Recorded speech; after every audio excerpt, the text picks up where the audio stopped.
The documentary. America's Team, The Gambler and His Cowboys. I didn't want to love it. And setting aside everything we've said, and even though my enjoyment when I rewatch it is going to be diminished by Jerry's behavior as it relates to Micah Parsons, I loved it. I did. It was compelling. And I think it has to be those of us who lived it.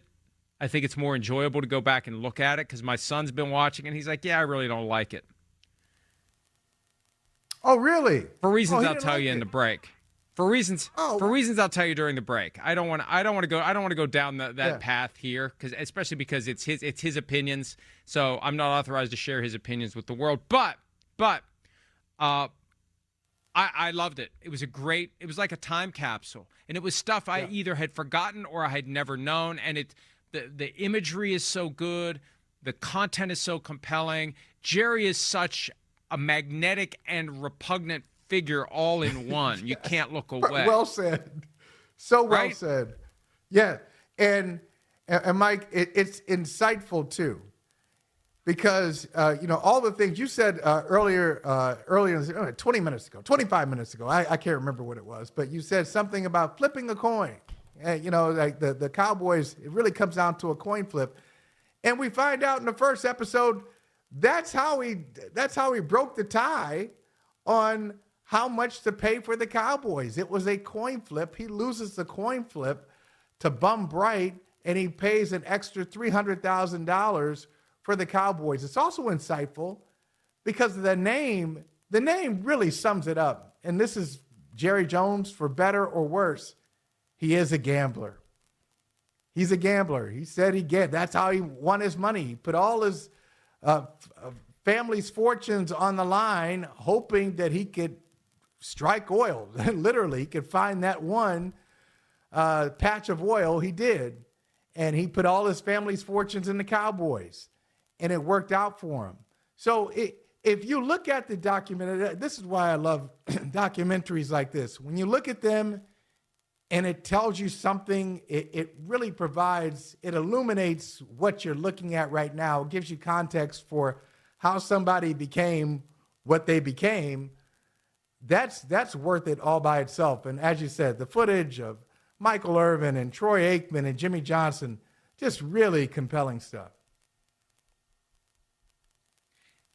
The segment, and I said this earlier in the week, and I think I may have shared this with you via text, the segment that delves into the 1992 NFC Championship is as good as anything I've ever seen, fiction or nonfiction. Movie, documentary, TV show. It's riveting, edge-of-the-seat stuff, and it's so immersive. It feels like you're on the sideline of the game. All the shots of the soggy turf and the efforts to get the field ready, it just feels like you're there, and it feels like it happened yesterday.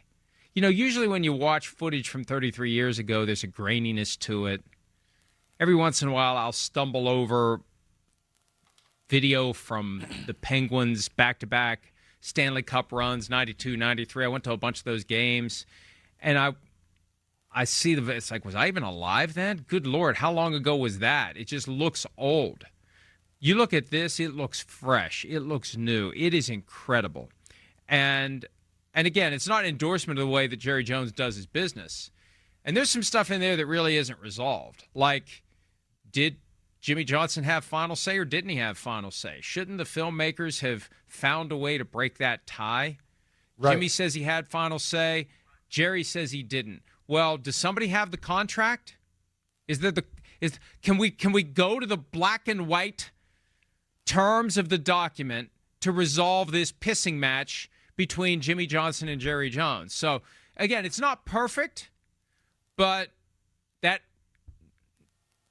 may be one of the reasons why I loved it so much. I went into it knowing that it's going to be, in some part, infomercial with a slant toward Jerry Jones. But even then, even with an effort to slant it your way, like, many are saying Kraft was able to slant the dynasty on Apple his way.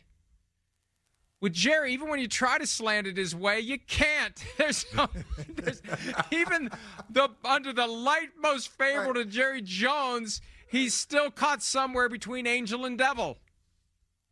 Yeah, and I think that another reason it's so interesting and it doesn't feel dated is because all of the characters, all of the major characters are still major characters today in some way. I mean, Deion Sanders is, he's charismatic then, he's charismatic now.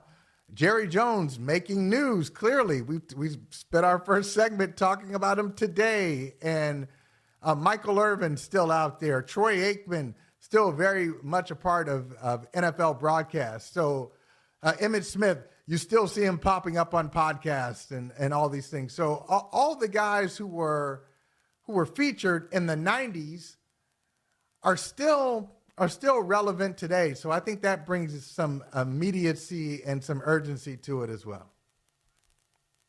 And let me make one last point before we close the book on this segment. And I thought of it, I was going to say it earlier. I'm reminded of it now because I've gotten no complaints via email on this first segment. Now, maybe no one's watching, but I'd gotten some advanced complaints from an Eagles fan who didn't want to listen to Cowboys talk.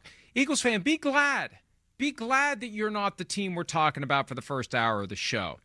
Michael alluded to it earlier. Howie Roseman's cracked the code on the salary cap, on how to go out and draft and develop great players and know when to swoop in, pun intended, and pay them and get your great young players extended at a time when it's cheaper than it's going to be if you drag your feet. And there was a time when the Eagles would, and under that CBA, you could extend a player after 2 years. They would go in after 2 years and they'd make this massive offer to a player that'd be like, oh, how can I say no to that? And it's a 10-year deal. And then 3 years into it, they're woefully underpaid. And it created problems for guys like Mike Patterson, defensive tackle, Sean Andrews, who was a very promising offensive lineman. He had this ultra long-term deal. He was well below the market and they wouldn't do anything about it. No, you signed a contract. To their credit, now those were the Joe Banner days, but Howie was still floating around. To their credit, they've learned. That doesn't work. See, they've actively tried to understand the system and implement strategies that either did work or didn't work. And we're going to learn from our mistakes. And we're going to change our ways. We're not going to just keep doubling down. I mean, if you're a gambler and you're making a bad bet, you don't double down on a bad bet and triple down on a bad bet. That's what Jerry's doing with these foot dragging, go straight to the player, create this big mess contract talk. So, Eagles fans, be very happy. You only got mentioned. Yeah, it's not your problem. Minute or two of this segment. Be happy. That's right. You can look at your trophy. Yeah, and Mike, last thing I'll say on this is just very quickly, I can't think of a championship team now, either an actual champion or championship contender that operates that way. Hey, this is tough luck. You don't like it? Well, you're under contract. We have the power. The last championship team to operate that way, you already mentioned them, probably the Patriots under Bill Belichick. Tough. You don't like it? Well, what are you going to do about it? And I just think, and they haven't won a championship in 7 or 8 years.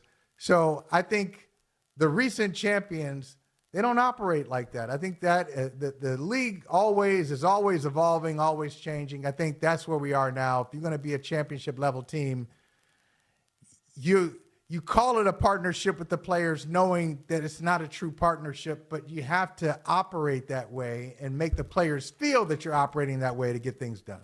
Hi, it's Mike Florio. Thanks for watching PFT on YouTube. Hit subscribe for the latest news and analysis from Pro Football Talk.